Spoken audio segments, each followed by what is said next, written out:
하나님이 하시고 싶은 말씀이 얼마나 많았겠어요? 어떤 원칙들을 얘기하실 때 얼마나 많았겠어요? 근데 딱 10가지를 하나님이 간추리신 거예요. 굉장히 중요한 거잖아요. 20가지도 아니고 100가지도 아니고 하나님이 10가지를 추리신 거예요. 물론 이것을 또 2가지로 추릴 수 있죠. 하나님을 사랑하고 이웃을 사랑하는 것. 그것을 10가지로 나눈 이 말씀은 십계명은 너무너무 귀중한 것입니다. 해도 되고 안 해도 되고 그런 게 아니에요. 반드시 해야 되는 것이고 이것을 지킬 때 우리의 삶에 복이 되는 말씀, 기준, 원칙, 인생의 본질적인 말씀들을 해주셨습니다. 그 가운데서도 1계명, 2계명, 3계명이 매우 중요하다고 그랬습니다. 하나님과 관련된, 직접적으로 관련된 것, 하나님을 섬기는 것, 우상을 섬기지 말라는 것, 또 하나님의 이름을 망령되이 일컬지 말라는 것. 이 3가지는, 3계명은 건드리면 안 되는 거예요. 이거는 반드시 지켜야 되는 거예요. 가끔 그런 거 있잖아요. 굉장히 하이 볼티지, 고압선 이런 거 건드리면 큰일 나죠. 우리 아간 사건, 또 아나니아 삽비라 사건, 이런 것도 건드리지 말아야 될 것을 건드린 거예요. 굉장히 위험한 것이죠. 우사 사건, 이런 것들인 것입니다. 자, 하나님의 이름을 망령되이 일컬지 말라. 하나님의 이름을 오용, 남용하지 말라. 하나님의 이름에 대한 무분별한, 경솔한, 소홀히 다루는 일들이 없도록 하라는 것. 이것은 우리가 앞부분에 살펴보았습니다. 오늘은 적극적 의미에서의 3계명을 지키는 것. 그것은 하나님의 이름을 망령되이 일컬지 않는 것에 대한 적극적인 순종이 뭐냐? 하나님의 이름을 우리가 바르게 사용하는 것입니다. 적극적으로 사용하는 거예요. 어떻게 해요? 첫 번째는 오늘은 예수 그리스도의 이름에 대해서, 예수의 그 이름을 사랑스럽게 드러내고 그 예수의 이름이 세상 속에서 영광을 받도록 하는 것이 하나님의 이름을 망령되이 일컬지 않는 것에 대한 적극적인 순종이라고 볼 수 있는 것입니다. 첫 번째 우리가 기억할 것은 예수의 이름을 온 땅에 증거하는 것입니다. 왜 이 세상 온 땅 가운데 예수의 이름을 드러내고 전파하고 알려야 되느냐? 그 이름이 구원의 이름이기 때문에 그렇습니다. 천사가 요셉에게 알려준 마리아를 통하여 태어날 아기의 이름을 알려주죠. 마태복음 1장 21절에 보면 아들을 낳으리니 이름을 예수라 하라. 이는 그가 자기 백성을 그들의 죄에서 구원할 자이심이라 하니라. 자기 백성을 그들의 죄에서 구원할 자, 그가 뭐예요? 예수라는 거. 그 이름을 예수라 하라. 여러분, 예수는 성육신 하신 하나님이십니다. 그 하나님이 이 땅에 오셔서 인간이 되심으로 그 이름을 하나 지어주셨는데 아버지가 예수라. 그들의 죄에서 구원할 자이심이라. 자, 여러분, 인간을 구원해낼 수 있는 길은 하나님이 딱 한 길을 열어놓으신 그 아들, 그 예수를 통하여 자기의 백성을 그들의 죄에서 건져낼 자, 예수. 하나님이 인간에게 주신 그 이름은 구원의 이름이에요, 구원의. 근데 그 구원의 이름은 유일한 구원의 이름이에요. 다른 이름이 없다는 거죠. 이 세상의 역사 속에 수없는 구원의 이름들이 나왔지만 그건 다 인간이 만든 거예요. 인간이 인간을 구원해낼 수가 없어요. 인간이 인간의 죄 문제를 해결할 수가 없는 거죠. 그래서 그들의 죄에서 구원할 자이심이라. 그러니까 그 죄의 문제를 해결할 유일한 길로 그 아들 예수 그리스도를 이 땅에 보내셨다. 사도행전 10장 43절을 보면 그에 대하여 그에 대하는 누구예요? 예수 그리스도에 대하여. 모든 선지자들, 구약의 모든 선지자도 증언하되 그를 믿는 사람들이 다 그의 이름을 힘입어 죄 사함을 받는다 하였느니라. 그의 이름으로 죄 사함을 받는다는 거예요. 그러니까 예수 그리스도의 이름 외에 구원의 길을 하나님이 열어놓지 않으시고 오직 한 길만 열어놓으셨다. 사도행전 4장 12절 말씀 유명하죠? 함께 읽어볼까요? 시작. 다른 이로서는 구원을 받을 수 없나니 천하 사람 중에 구원을 받을 만한 다른 이름을 우리에게 주신 일이 없음이라 하였더라. 절대적 진리예요. 오직 예수로만 구원을 받는다는 거예요. 하나님이 우리의 구원을 위해, 인류의 구원을 위해 천하에 다른 이름을 주신 적이 없다. 그 이름만 구원이라는 거죠. 네. 여러분, 종교로 구원을 얻을 수 있는 게 아니에요. 교회를 다닌다고 다 구원 얻는 것도 아닙니다. 예수의 이름을 믿어야 구원을 얻는 거예요. 예수의 이름을 빼면 모든 게 무너져 버리고 만다는 거죠. 다른 이로서는, 천하 다른 이로서는 구원을 얻을 수 없나니. 수천 년의 역사 속에 이어온 구원의 과정 속에서 나온 이 고백이죠. 그래서 여러분, 삼계명이 왜 중요한가 하면 그 예수의 이름을 우리가 지켜내야 돼요. 그 예수의 이름만이 구원이라고 하는 사실을 우리가 믿고 이것을 선포하고 이 선포를 통하여 구원의 역사가 날마다 일어나게 하는 일이 삼계명을 적극적으로 순종하는 일. 우리가 그 이름으로 구원을 얻고 그 이름으로 세례를 받고 그 이름으로 하나님의 자녀가 되고 그 이름으로 개인의 운명이 바뀌고 그 이름으로 국가가 바뀌고 그 이름으로 역사가 바뀌는 그 이름으로. 그런데 그 이름이 훼손을 당하는 거죠. 오늘날 이 시대 속에. 그 이름 외에 구원이 있는 것처럼, 그 이름 외에도 구원이 있는 것처럼 여러 가지 길들을 소개하는 거죠. 여러 가지 이름들을 소개하는 거죠. 메시아가 역사 속에 수없이 일어났다가 사라지고 또 사라지는데 오직 한 분, 예수 그리스도 그 이름을 통해서만 구원을 얻는 것. 그 이름을 부르는 자는 구원을 얻으리로다. 로마서 10장 13절의 말씀. 누구든지 주의 이름을 부르는 자는 구원을 받으리라. 그러면 여러분, 예수의 이름을 오늘 우리가 적극적으로 자랑하는 겁니다. 이 전도가 뭡니까? 예수 그리스도의 이름만이 유일한 구원이라고 자랑하는 거예요. 입을 닫고 있으면 안 되는 거예요. 사도행전의 신약의 교회는 입을 막 열었어요. 왜? 예수 그리스도가 다시 살아나셨다. 그가 구원자다. 그가 그리스도다. 그래서 예수의 이름을 폄하하고 예수 이름을 훼손하고 하나님의 이름을 망령되이 일컫는 세상 속에 예수 그리스도가 오직 유일한 구원자이심을 선포하는 것이야말로 이 삼계명을 적극적으로 순종하는 것이 되는 거예요. 여러분들의 입술로 예수의 이름을 전하시길 바랍니다. 예수님이 구원자이시다는 거예요. 두 번째는 예수의 이름은 능력이에요. 능력. 그분의 이름은 능력입니다. 요한일서 14장 13절로 14절에 보면 너희가 내 이름으로 무엇을 구하든지 내가 행하리니 이는 아버지로 하여금 아들로 말미암아 영광을 받으시게 하려 함이라. 내 이름으로 무엇이든지 내게 구하면 내가 행하리라. 기가 막힌 말씀이에요, 여러분. 그 이름의 능력이라는 거죠. 그 이름으로 무엇이든지 구하면 내가 행하리니.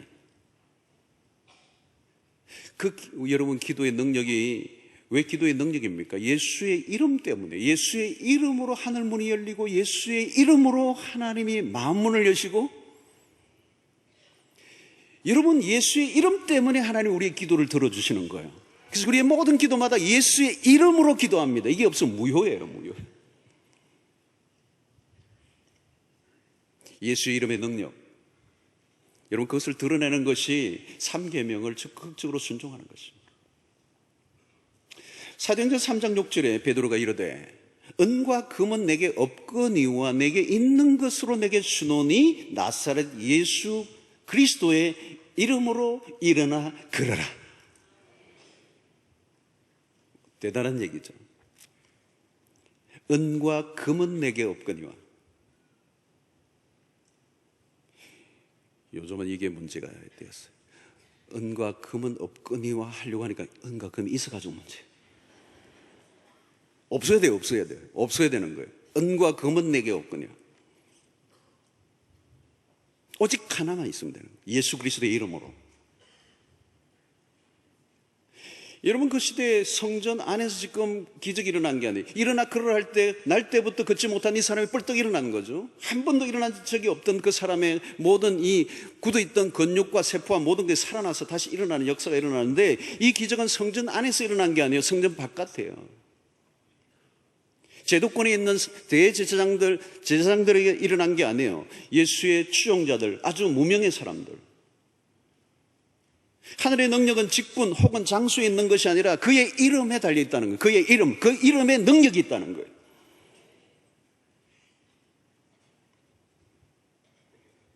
여러분, 이 이름은, 예수의 이름의 능력은 창조의 능력이에요. 창세기 1장에 2장에 태초에 하나님께서 천지를 창조하실 때 그 하나님은 누구예요? 성부, 성자, 성령. 없는 것을 있게 하시는 하나님. 자, 그런데 여러분, 베드로가 그냥 주문 외우듯이 공허하게 예수의 이름을 그냥 들먹이니까 기적이 일어난 게 아니에요. 여러분, 한 번도 일어나 본 적이 없는 사람을 향하여 늘 앉아서 구걸하고 있는 사람을 향해서 일어나 걸어라, 이 선포한다는 게 아무나 할 수 있는 일입니까? 잘못하면 왕창피당할 일인데, 안 일어나면 어떡하는 거죠? 여러분, 그냥 말로만 예수의 이름을 든 것이 아닙니다. 예수의 이름을 선포하고 일어나 걸으라고 할 때 그 베드로가 썼던 그 예수의 이름은 그 단순히 이름만이 아니죠. 그 존재. 일어나 걸으라라고 할 때 이미 임하신 예수 그리스도, 현현하시고 나와 함께 하시는 성령 충만한 상태 속에 예수가 충만하여 내 영을 사로잡아 마치 베드로가 입을 열지만 예수 그리스도가 함께 하사 그 주님의 능력이 그 시간에 일어나는 것을 확신하는,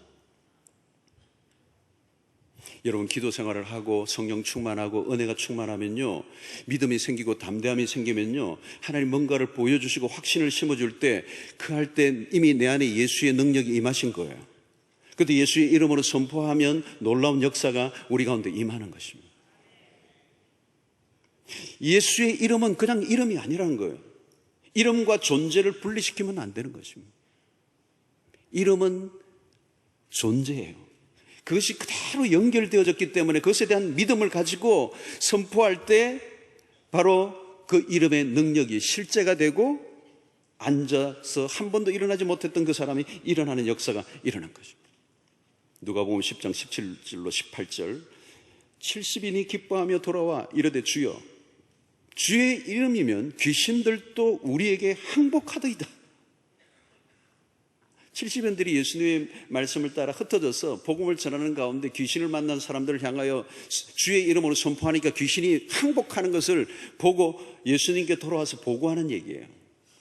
사단이 하늘로부터 번개같이 떨어지는 것을 우리가 보았습니다. 뭐 때문에요? 주의 이름이면 충분하더라는 거예요. 저는 이런 일들이 오늘 우리 가운데에도 일어나게 되기를 축원합니다. 여러분, 날 때부터 일어나지 못한 자가 나사렛 예수 그리스도의 이름으로 일어나 걸으라 할 때 일어났던 이 역사는 어떤 것입니까? 하나님의 나라가 임한 것입니다.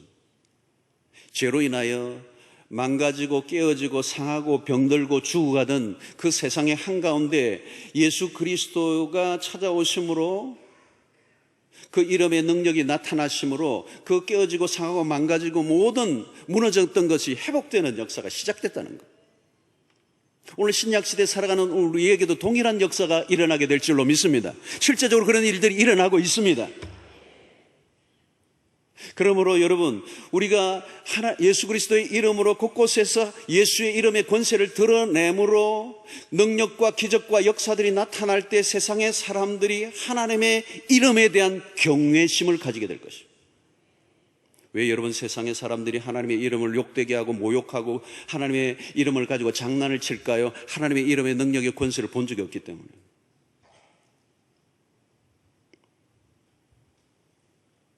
여러분 신앙생활의 묘미는 예수 이름의 능력의 진가를 경험하는 것인 줄로 믿습니다. 그런 경험들이 쌓여져 갈 때 하나님의 이름에 대한 경외심이 나만이 아니라 세상의 사람들 가운데 드러나게 되는 것입니다. 세 번째 중요한 것은 그 이름이 모든 이름 이외에 뛰어난 이름이기 때문에 우리가 그분을 높여드려야 되는 것입니다. 3계명의 적극적인 순종은 하나님의 이름을 진심으로 높여드리는 것입니다. 망령되 일컬는 정도, 일컬지 않는 정도가 아니라 그 이름을 높여드리는 거예요. 진심으로 모든 것을 다하여 적극적인 순종입니다. 하나님의 이름은 온 땅 가운데 아름답고 영광스러운 이름이시고 그분은 높임을 받으셔야 할 이름 중에 이름이십니다.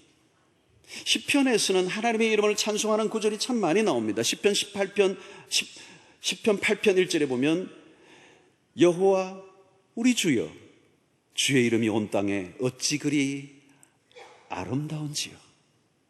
주의 영광이 온 하늘을 덮었나이다. 여러분 시인들의 고백이죠. 얼마나 멋있습니까? 여호와 우리 주여 주의 이름이 온 땅에 어찌 그리 아름다운지요. 주의 영광이 하늘을 덮었나이다. 가만히 여러분 생각해 보세요. 그분의 이름을 높일 때 그분의 가치를 높여드리는 것, 그럴 때 우리의 그 하나님의 이름이 높여질 뿐만 아니라 그 이름을 높이는 백성들을 하나님이 굉장히 존귀하게 여기시는 거죠. 여러분 하나님의 이름을 존귀케 여기지 않는 나라나 백성이나 그 개인은 여러분 그 인생이 가치 있게 살아갈 수가 없어요. 하나님의 이름을 무참하게 훼손시키고 하나님의 이름을 무시하는 그 민족과 나라와 개인은 그 삶의 가치를 발견할 수가 없는 거죠. 그래서 여러분 주님이 제자들의 기도를 가르쳐 주시면서 먼저 그 기도 속에서 가장 먼저 기도의 첫 마디가 뭐예요? 하늘에 계신 우리 아버지여 당신의 이름이 거룩히 여김을 받으시옵소서. 제자들에게 기도를 가르쳐 주시면서 기도의 첫 번째가 뭐예요? 아무리 내가 원하고 필요한 것이 많이 있다 할지라도, 아무리 그것이 긴급하다 할지라도 그것보다 더 우선되는 기도가 있는데 그것은 하나님의 이름이 거룩히 여김을 받으시기를 원합니다. 주님의 영광이, 주님의 이름이 더 높아지는 것이 첫 번째 기도의 제목이라는 거죠. 그분이 하나님 되심을 선포하고 그분의 왕 되심을 선포하고 인정하고 그분을 높여드리는 그 기도가 없다면 우리의 모든 기도는 성립이 될 수가 없는 것입니다.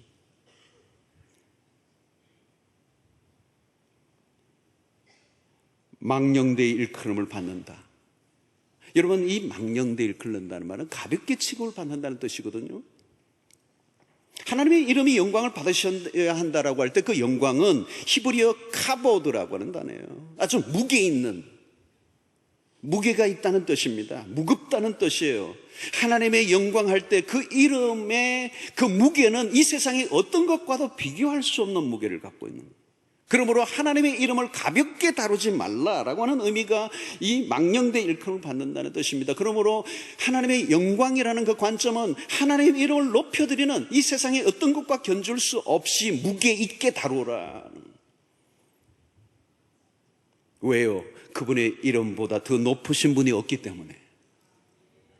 빌립보서 2장 9절로 11절 보십시오. 이름으로 하나님이 그를 지극히 높여 모든 이름 위에 뛰어난 이름을 주사 하늘에 있는 자들과 땅에 있는 자들과 땅 아래에 있는 자들로 모든 무릎을 예수의 이름에 꿇게 하시고 모든 입으로 예수 그리스도를 주라 신하여 하나님 아버지께 영광을 돌리게 하셨느니라.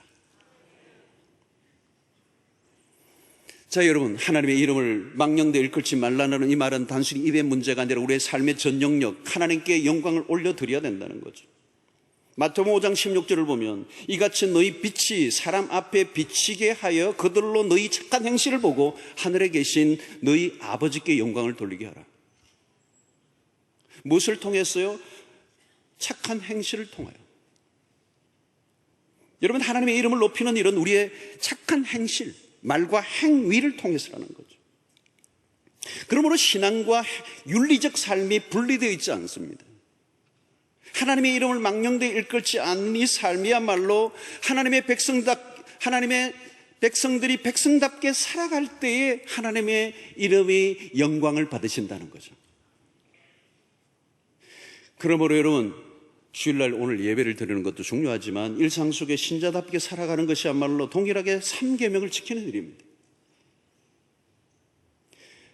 누군가로부터 피해를 입고 너무너무 힘들지만 보복하지 않고 그를 용서해주는 모습을 옆에 사람들이 보면서 그들의 행실을 보고 사람들이 하나님의 이름을 높여드릴 것이라는 것. 여러분, 우리의 삶을 통하여 우리의 예수 그리스도의 이름, 하나님의 이름이 높임을 받으시도록, 뿐만 아니라 그런 삶을 살려고 하면 어떻게 돼요? 이 예배 시간에 이 예배가 중요한 거예요. 이 예배 속에 하나님의 이름에 걸맞는 영광을 돌려드려야 되는 거죠. 하나님이 하나님이심을 입증할 수 있는 그 믿음의 표현이 이 예배 속에서 드러나야 되는 거예요. 하나님은 정말 왕이십니다. 하나님은 정말 우리의 삶의 전부이시고 온 땅을 통치하시는 분이십니다. 하나님 같은 분은 없습니다. 여러분, 그것이 예배 속에서 표현되어야 되는 거죠.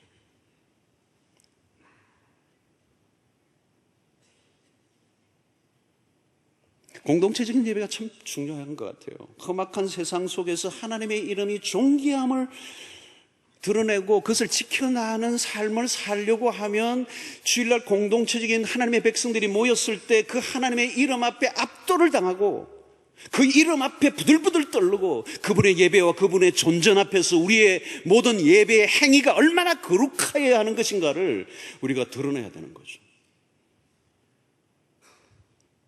옆에 공원 놀러 가듯이 하면 안 되는 거죠. 온 땅에 하나님 외에는 다른 이름이 없습니다. 하나님만이 예배를 받으시기에 합당하신 분이십니다. 그 이름 앞에 여러분 좀 우리가 경외와 그 두려움을 갖고 있어야 되는 것입니다. 그 이름을 부를 때 하나님의 존재와 함께하는 것이지 공허한 이름이 아닌 것입니다. 하나님의 이름을 부를 때 그 능력과 영광을 함께 경험하는 일들이 이 예배 속에 있게 될 때 비로소 우리는 세상 속에서 그 이름에 생명을 거는 일들이 일어나게 되는 것입니다. 성도 여러분, 하나님의 이름의 그 능력과 영광에 조금이라도 침해되거나 소홀히 경솔히 다루는 일들이 없기를 바라고, 더 나아가 그 이름의 영광에 합당한 삶을 사시고 예배를 드리시고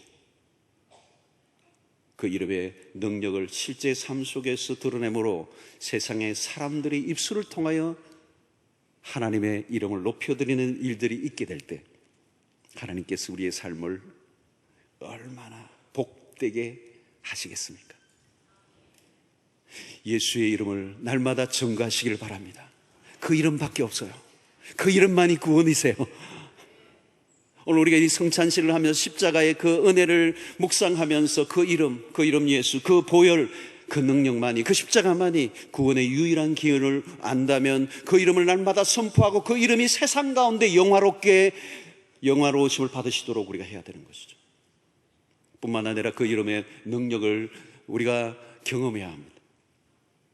그 이름의 권세를 세상 가운데 선포하며 망가지고 깨어진 곳곳에 새롭게 회복시키는 일에 우리의 삶을 드린다면 그 이름의 능력이 나타날 때 세상의 사람들이 그 하나님을 두려워할 것입니다. 그리고 우리는 그 이름을 높여드리셔야 돼요. 온 땅에 충만하신 하나님의 영광 앞에 무릎을 꿇고 그분을 높여드리는 일에 우리의 삶을 드릴 때 하나님께서 우리의 삶을 존귀케 하시고 가장 가치 있게 하시고 가장 멋있게 우리를 인도해 주실 줄로 믿습니다.